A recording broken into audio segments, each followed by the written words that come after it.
إن الحمد لله وحده والصلاة والسلام على من لا نبي بعده أما بعد قال الله تعالى في كلامه المجيد أعوذ بالله من الشيطان الرجيم وأن الله لا يهدي كيد الخائنين القرآن وقال النبي صلى الله عليه وسلم لكل غادر لواو يوم القيامة يقال هذه قدر فلان الحديث সমস্ত প্রশংসা গুণগান কোন কৃতর মাত্রে সেই মহান স্রষ্টা আল্লাহ পাক রব্বুল আলামিনের জন্য যিনার অসীম রহমতে আজকে আমরা সব কিছু কাজ ফেলে এসে আমরা এক বছর একটি মেহফিলে আমরা উপস্থিত হতে পেরেছি। তাই সেই মহান আল্লাহ পাক রব্বুল আলামিনের আমরা প্রশংসা করে শেষ করতে পারবো না। অতঃপর আমাদের ধর্মের গুরু কর্মের নেতা মা আমিনার লাল সারা বিশ্বের নেতা হযরত মুহাম্মদ সাল্লাল্লাহু আলাইহি সাল্লামের উপর কোটি কোটি সালাম বর্ষিত হোক। আল্লাহুম্মা সাল্লি আলাইহি আল্লাহুম্মা বারিক আলাইহি। আজকের শ্রদ্ধেয় সম্মানিত আমার আজকের এই সভা সভাপতি সাহেব এবং আমার সামনে বসে থাকা শ্রোতা মণ্ডলী, আজকে আমি আপনাদের সামনে যে বিষয়টি নিয়ে উপস্থাপনা হয়েছি সেই বিষয়টির নাম হচ্ছে বিশ্বাসঘাতক। তবে আমরা বাংলা ভাষায় অ্যাকচুয়ালি এটি আমরা কমই ইউজ করে থাকি। তবে এই বিশ্বাসঘাতক বলা হয় আরবিতে গাদরুন গাদ্দার এবং হিন্দিতে মাক্কার এই রকম ভাষাগুলো বলা হয়। তবে এই গাদ্দার, ধোঁকাবাজ, চিটিং বিভিন্ন আমরা সেই নামে ইউজ করে থাকি ঠিকই। তবে এই ব্যাপারে আমার বিষয়টি আজকে আলোচ্য বিষয় থাকবে। তবে আমি আপনাদেরকে সর্বপ্রথম প্রশ্ন করি, মহান আল্লাহ পাক রব্বুল আলামিন কিয়ামতের দিন সবচেয়ে অপমান, অপদস্থ, লাঞ্ছিত, ঘৃণিত মহান আল্লাহ পাক রব্বুল আলামিন করবেন কোন মানুষকে?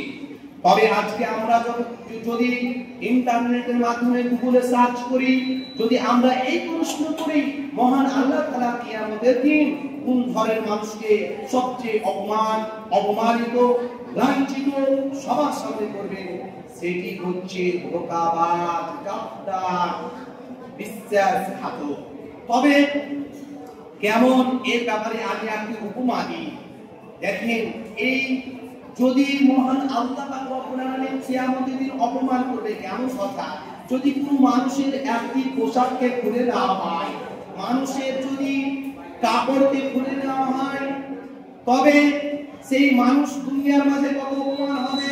তার এই পোশাকটি, তার এই পাঞ্জাবি পাজামা যদি খুলে নেওয়া হয়, সেই মানুষের সামনে কত অপমান হবে এর বলার কথা নাই। তবে এর চেয়ে মহান আল্লাহ রব্বুল আলামিন অধিক সম্মান করবেন কিয়ামতের দিন তাদেরকে যারা গাদ্দার, ধোঁকাবাজ। এই ব্যাপারে হযরত আবু হুরায়রা থেকে বর্ণিত, তিনি বলেন মহান আল্লাহ রব্বুল আলামিন কাল কিয়ামতের মাঠে সে নিজেই সেই বিচারক থাকবে এবং বিচার থেকে এসে বাদীদের কথা বলবেন। তিন শ্রেণীর বিপক্ষ হতে সর্বপ্রথম এক যে গাদ্দারি করেছে, যে মাক্কারি করেছে, বিশ্বাসঘাতক করেছে, যা খেয়েছে তার প্রতি প্রতিবাদ করেছে, আল্লাহ পাক রব্বুল আলামিন দাঁড় হবে। দুই নম্বর, যারা পারিশ্রমিক অর্থ দেয়নি, যে মানুষকে খাটিয়েছে, কষ্ট করেছে এবং তার এই কষ্টের পারিশ্রমিক পয়সা দেয়নি, তার ব্যাপারে আল্লাহ কথা বলবেন। এবং তিন নম্বরে বলা হয়েছে যে মানুষকে বেঁচে দিয়েছে, বিক্রি করেছে, বাংলাদেশের ছোট ছোট ছেলেদেরকে এই ভারতবর্ষের লিভার ফ্যাক্টরি রয়েছে, সেই লিভার ফ্যাক্টরিতে পাঠিয়ে সেই ছোট ছোট শিশু বাচ্চাদেরকে তাদের পেটের কিডনি বের করে নেওয়া হয়, লিভার বের করে নেওয়া হয়। এই রকম করে যারা স্বাধীন মানুষকে বিক্রি করেছে তাদের বিপক্ষে হয়ে যাবে মহান আল্লাহ তাআলা তাদের ব্যাপারে। তবে আমরা তিনটির মধ্যে সর্বপ্রথম তারা বিশ্বাসঘাতক আমি উপমা দিই, উদাহরণ দিই। যদি আমি একটি কুকুর পুষি, পেট ডগ, আমার বাড়িতে যদি একটি কুকুর পোষা থাকে, তাকে আমি সকালে ভাত দিই, দুপুরে খাবার দিই, তাকে ল্যাঞ্চ করাই, সে আমার দিকে তাকাবে, তিনি আমার মালিক, আমার জন্য লেজটি লড়াবে। আজকে আমরা কত অকৃতজ্ঞতা হয়েছি, আজকে আমার মালিককে ছিলাম না, ওস্তাদকে ছিলাম না। তাই মুসলমান আমার মুমিন ভাইদেরকে বুঝতে হবে, একটি কুকুরকে খাবার দিলাম, আমাকে চিনতে পারলো, আমাকে তার দেশটা আমাকে সারা দিল বাদশা মনে করে, কিন্তু আজকে মানুষ খাবার খেয়েছে, তাকে ধরেছে, কিন্তু মানুষ চিনতে পারেনি।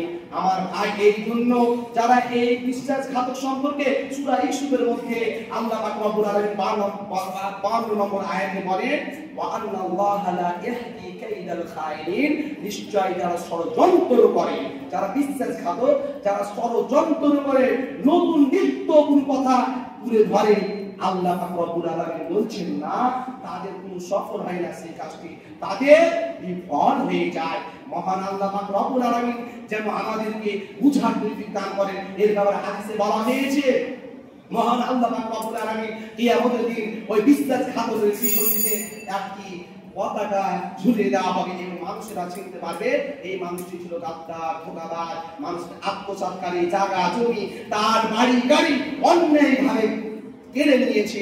এই রকম করে তার পিছনে দিকে একটি বড় পতাকা থাকবে, ফেরার লেখা থাকবে, এই হচ্ছে চোর, এই হচ্ছে কন্ট্রাক্টের দায়িত্ব দিয়েছে, এই টাকা পয়সা দিয়ে বেঁধে করেছে। এই রকম করে তার বিপক্ষে মানুষ টাকা নিয়ে এই গাদ্দার ছিল। তবে আমার বিষয়টি আজকে বোঝা গেল যে আজকে আমরা মানুষের সঙ্গে বিশ্বাসঘাতক করবো না, কারণ যদি মানুষের সঙ্গে বিশ্বাসঘাতক করি, ধোঁকাবাজি করি, গাদ্দারি করি, আল্লাহ তাআলা আমাকে, আপনাকে, সারা পৃথিবীর মানুষকে যদি এইরকম কাজ করে থাকি, তারপরে আল্লাহ পাক রব্বুল আলামিন আমাদের সাধারণ মুসলমান ভাইদেরকে একটু বুঝা